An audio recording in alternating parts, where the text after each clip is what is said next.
قال النبي صلى الله عليه وسلم: أيها الناس، إن المصلي إذا صلى فإنه يناجي ربه تبارك وتعالى، فليعلم بما يناجيه.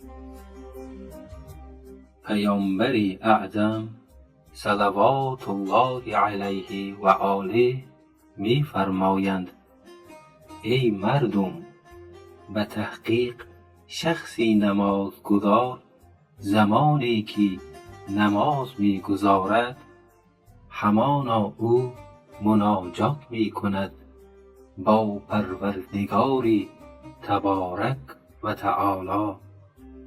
پس باید بداند که چی می گوید و چی مناجاتی با او دارد.